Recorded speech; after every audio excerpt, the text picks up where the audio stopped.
Holy fuck, look at all those divisions. This is Hello there, my good people. It's your boy, the Man Penguin here, and we are back today with some Hearts of Iron 4. Today, we're in the Equestria War mod. Today's video is an interesting little challenge. I'm actually going to be doing a World Conquest as Communist Equestria. Unfortunately, you can't actually go Communist as Equestria, so I had to start out as Stalliongrad. I want to get Starlight Glimmer in charge of Equestria, and then conquer the world. I have a Starlight Glimmer World Conquest, because that's kind of based. So let's hop straight into this. Iron Pony mode is on. Historical AI focuses are also on. Let's go. So this should be interesting today. You know, in Stalliongrad, obviously, we are, well, we're not great. We have incompetent industrialization, and we also have food shortages. But, you know, at least we're going to be building a palace of Soviets. Just been doing some focuses. Unfortunately, we're having some slight problems with the party, so we're going to have to get a compromise in here. That way I can choose Secretary Sinister, because I like his path the most. It's definitely the best for conquering stuff. Although I know Darkwing has a secret path, which is interesting, but in this case, doesn't really work today. The party's having elections, and I always forget that the frickin' Griffins do a border war with me. Like the Japanese. I always forget that that happens, but we'll elect Sinister. The freedom fighters of Nova Griffonia are requesting my help. Luckily for them, Ponies will always fight for liberty. It's also convenient that, you know, I have 4 tank divisions ready to go. We have Pewpack's inflation in the equestrian economy is getting out of hand. Look up My Little Pony inflation for more information. We have Bodhi's land boat division. Oh, it's not my creative name. Sparky's mother is heavier than a tank division, and Yellow Victini is Sparky's mother division, so congratulations, but now you can lead us to victory over these Griffin bastard children. Well, these counter-revolutionary Griffins are not having a good time. And there go the Nova Cronians. I'm not gonna be able to take anything, which is fine. I'll just steal some of their navy. Oh, I can't even steal their navy. Nope, I can't do anything. Oh, whatever. Well, there they go, and now they're my puppet, which is pretty neat. As is deserved, I mean, I did save their ass. Very quickly, before the changelings reach me, I'm going to invade the Yaks, because I can and I want to. They deserve to be invaded. They want to be invaded. Should be a cakewalk, really. There go one of the Yaks, and there go the last Yaks. Well, I was preparing for this war anywho, you know, I have my justification going. We're not gonna need that, though. Equestria has requested our support, and honestly, they're gonna need it, so... There is Stalliongrad. I literally just absorb all of that territory, even though the changelings control it. I'm not complaining. They can suck my balls. The Crystal City has been liberated, and it was a real fight for it. Really hard fought battle. I'd say I feel bad for the changelings, but I don't. You know, I don't feel bad. There's really not that many changelings encircled, but I really don't think they have that many divisions to begin with, so, you know. Take what you can get, my friend. Yeah, the changelings, they don't really stand a chance anymore. Well, I'm just snaking to their victory points using my heavy tanks. I'd say I feel bad for the changelings again. I feel like did I say that already? I think I did. Well, I don't. It is what it is. You know, they gotta go for the revolution for Stalliongrad, and so that I can inevitably also get Starlight Glimmer. And there go the changelings. All right. Well, that should be the peace deal. I got a little bit of a changeling puppet. I got the polar bears. I got the penguins. That's my own people there. And I got the deers. Plus, I got all of their navies. And I got war reparations. So, my economy looks pretty decent now. Oh, did they just take over my... No, they didn't. Okay, we're good. Thorax is leading them, and that guy is leading these guys. Cool. Okie dokie. I've just been doing a little bit of expansion up here in the north, but I don't want to expand too much for really 2 reasons. One, you know, if I expand too much, then the whole Starlight Glimmer World Conquest will kind of be worth nothing. But also, I don't want to grow too powerful. I'll be too hard to kill when I finally do become Starlight Glimmer. But I still want to have a little bit of a, what would you even call this? Like a leg on the continent? I don't know. But here it is, fellas. The war to end all wars. This is gonna go great, I'm sure. We must crush the bourgeois dictatorship led by, you know, Princess Celestia. I hope this goes well. I'm a little nervous. Oh, they're not immediately attacking me, so... And my tanks are doing just fine, as I would have expected. Yeah, okay, this will be a cakewalk. Well, the tanks shall go forward against the enemy. That enemy that will technically be me in the future, so hopefully I can keep casualties against Equestria to a minimum, but, you know... Probably won't be able to. Oh, my navy is beefcake. My navy is beefcake levels of beefcake. Holy moly. 761 ships. Yeah, a little overkill maybe, but, you know, you gotta do what you got to do. I feel bad, honestly, because, you know, I'm dealing a lot of casualties, and, I have to play Equestria after this, so I do feel a little bit bad, but I am rolling them over pretty well. I took Canterlot, you know, so that's a good sign, and obviously the tanks are just going on their merry way. The Crystal Empire has fallen, and, well... The ponies are disappointed in the war, guys. Come on, don't lose hope now. We're f***ing almost done. Not that many people have died. It's not that big of... Not that many ponies have died. It's not that big of a deal, dude. 825,000, you can replace that in like 2 days, right? I'm getting 500 weekly manpower for Celestia's sake with ideological loyalty. For the love of Celestia, though, where's Equestria's capital? I don't see it. What is their capital? Are they capped? Oh my god, they capped. I just got everything, oh my lord. Okay, Equestria is gone. Am I still at war? I am no longer at war with anybody. All right, I can ease up on conscription. They don't want me to be on all adult serve anymore. Now, I made a mistake one time. I'd actually already gotten to this point at one point in time. Equestria lands, if you already have like an equestrian puppet as Stalliongrad, it basically just makes you annex it and then core all of the territory. Now, that's fine that it'll core all the territory because Equestria doesn't lose its cores, so I'll still be able to release it.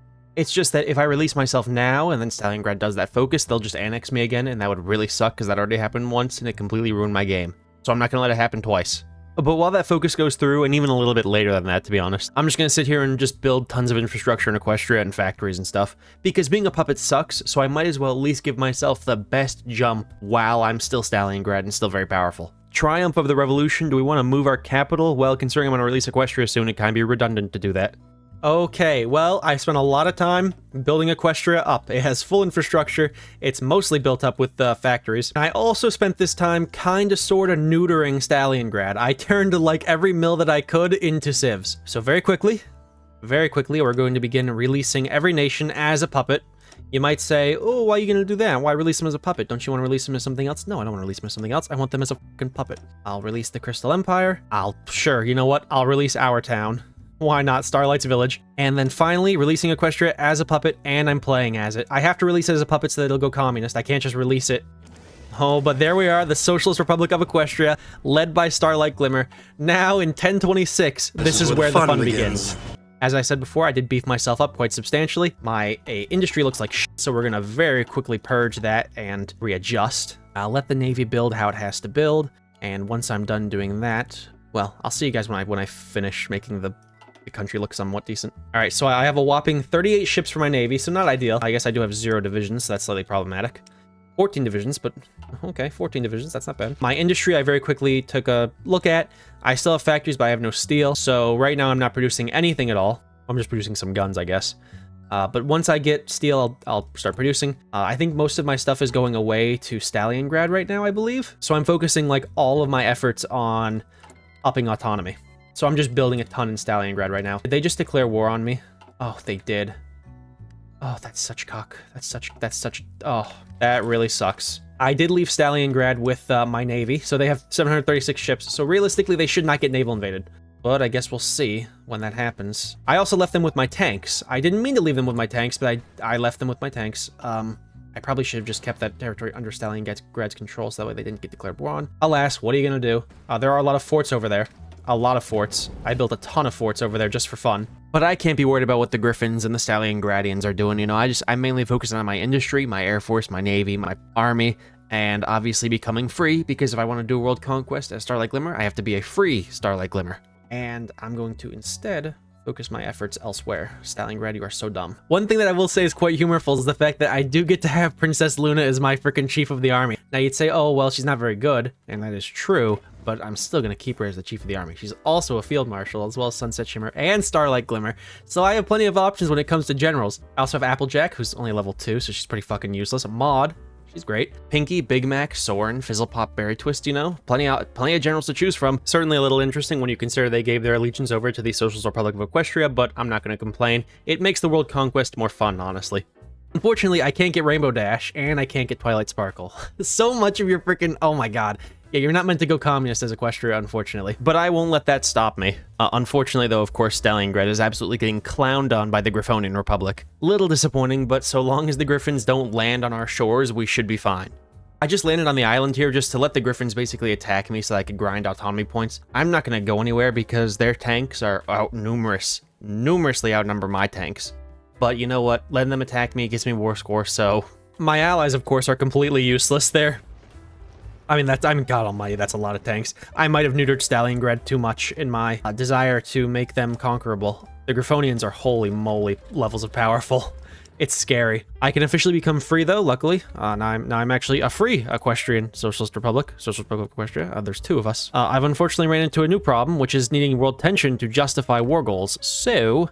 I'm going to rectify that issue. By going through the settings, I got rid of Iron Pony mode. That way I could actually do something worth a damn, and that is invade other countries. So, well, once I get enough political power, I'm not going to use the cheats any further than, you know, I need to. They're only going to be here for literally invasioning, and that is it. Because being locked behind, you know, a world tension buffer kind of stinks. kinda stinks. I'm not gonna break its balls too badly, but, you know, I'm not gonna deal with that. I've already put way too much time into this. I'm not dealing with the fucking stupid world tension block. I'm just channeling my inner Mussolini right now by invading Abyssinia. You can call her Starnito Glimmerlini. That's a good name. That's a strong name. Okay, there go the Abyssinians. Hello, Answer UK. Goodbye, Answer UK.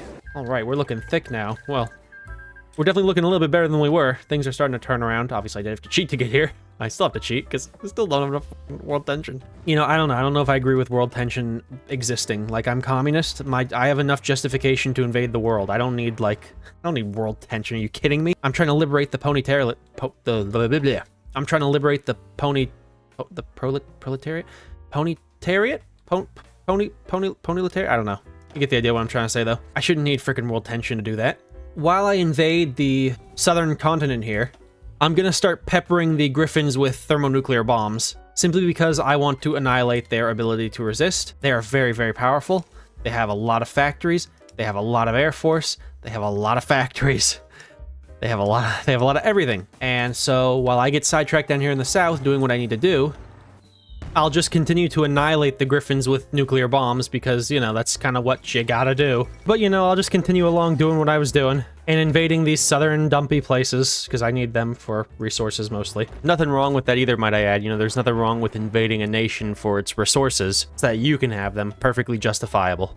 But while I continue my venture south, I am going to put down these Nightmare Moon Worshippers, and, you know, ironically, I'm going to have Luna lead the charge against them. I did turn her up to a level 8, so she's pretty darn tuned now. And there they go. That was pretty easy. Very easy, actually. With the destruction of the Corinne here, and these birds in the south also gone, I have effectively taken control of the entire southern continent. Ooh, took me a little bit to get there, but I have done it. But really, the only thing we got left is the King of Varus on this continent, and, you know, them hippogriffs. Boy, I tell you what, nobody likes them around here. But I left them for last because they got a land border with the Griffonian Republic. The Griffins, who are still very overpowered, despite the fact that I have coated them with so many nukes. Well, I guess it doesn't look like that many nukes. I've only dealt 4 million manpower and casualties by dropping thermonuclear bombs. You'd think it'd be worse, but it's not. But Starlight Glimmer has delivered revolution to the southern continent, and now it is time to deliver revolution to the eastern continent. Now it's time for me to take care of the hippogriffs. I got my naval invasions already prepped. And of course, my invasions are being led by only the best generals. Holy fuck, that's a lot of Aryans there. But they were pretty quick. That was very easy. They have come to the fold, and now with them in the fold, okay, that gives me, oh boy, that gives me a direct border with the enemy. Yeah, those thermonuclear bombs, they just saved my butt a little bit because holding these 2, they were once 3, but now they're 2 islands is not very easy. But those tanks are completely gone. Unfortunately, it's like not even a drop in the bucket in comparison to the amount of tank divisions they actually have. They are so stacked with so many tanks and so many planes. All right, the nukes just dropped. I'm gonna literally roll over their tanks. Has this nuke dropped yet? Have they all? Oh, one hasn't dropped yet. I don't want to lose. Okay, there we go. The nuke's dropped. I'm gonna roll over the what's it called, and maybe overrun them. Hopefully, this is a slow and steady loses the race. I think. Oh my god, dude, they're f***ing unbelievable. Holy fuck! Look at all those divisions. This is I pulled out of the lines and I just let them walk in while I dropped thermonuclear bombs. And I pulled out of the lines that way my guys would not get absolutely massacred by said thermonuclear bombs. And now that they've dropped, the enemy tanks don't look so good. I'm gonna get my guys back onto the front. Where are you, Maud? What are you doing? Oh, what are you doing here, Maud? Come on, girl. But now the hope is that, well, by thermonuclear bombing all of their tank divisions here, I should be able to overrun them and actually make the breakthrough. We'll see, though. Oh my god, my stratagem might work. I might actually take the port and encircle some of their tank divisions. It's a crazy thing. I've had to basically nuke the entirety of this peninsula 1,000 times over. Just to put into perspective, I have dealt 10.6 million casualties, and they've almost exclusively been through nukes. Almost exclusively. They do have 0 main battle tanks in their supply, though. So, I might have broken them. They have been broken.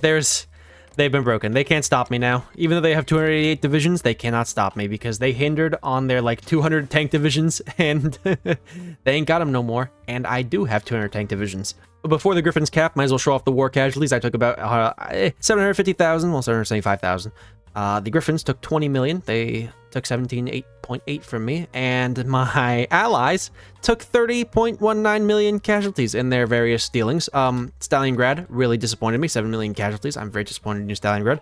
And there go the Griffins. Oh boy, I have I have the most war score, but that's still not that much war score, and I'm gonna have to deal with Stalliongrad. Oh. But there is the peace deal. Please tell me they're all Stalliongrad's puppets. They are. Okay. All right, the Socialist Union is quite big, unfortunately, for Stalliongrad. That's because it's going to become the opposite of quite big. Fuck me. Okay, what? It's time for the ultimate showdown between the Socialist Republic of Equestria and the Socialist Republic of Equestria. Who will win? Find out next time on the next episode of Why Does the Man Penguin Do This to Himself? Why does he continue to play Hearts of Iron 4? Should he not play Hearts of Iron 4 and perhaps maybe do something better with his life like anything else? Well, it looks like the Socialist Republic of Equestria won. Who would have thunked it? War goal on the Dread League is done. We're going to declare it. Please. Oh my lord. Oh my lord. That's a lot of Dread Leaguians there. We can declare war on Maryland and finally get revenge on Princess Celestia, who fled across the sea when our great Socialist Union took over. The princess's dictatorship shall finally be crushed. Alright, there goes New Maryland. There goes Celestia, once and for all. Well, they just capped. Yep, they died. Perfection. That is them gone. That went interestingly. If I didn't cheat, it would have sucked really bad because I would have been basically blocked out of it. So, you know, sometimes you got to use cheats, you know, to get diplomatic commands. But that's all I used them for. I think I reloaded the save one time as well. I nuked my guys by accident. I didn't feel like dealing with that. Where are my nukes? Please, nukes, come on. They have so many tanks. Oh, I just nuked my own tanks. Just nuked my own tanks. Shit. Yeah, I forgot about collateral damage. I forgot how that exists, technically speaking. Okie day. Okay, guys, don't. Oh, I just collaterally damaged my. Oh my god. But other than that, you know, all I used it for was to get some justifications off on countries that I couldn't. Kind of stinks that communism can't justify war goals, but what are you gonna do? This was still fun. I love being back in the Equestria War mod. It's definitely, it's I don't know. It's probably one of my favorite. It is my favorite Hoi 4 mod. I was gonna say one of it is my favorite Hoi 4 mod. So it's nice to be back in the mod. Playing as Starlight, you know, even though you're not necessarily intended to play as Starlight and doing the World Conquest was pretty cool. A lot of fun. I mean, that's really all I have to say is that it was a lot of fun. I enjoyed it. I thought it would be more challenging, to be honest. It wasn't that it wasn't challenging. It's just, I didn't know if it would be possible, to be honest. But it is. So I enjoyed this thoroughly, you know, and so thank you guys, of course, so much for joining. I shall see you all in the next video, whenever that might be. Peace out.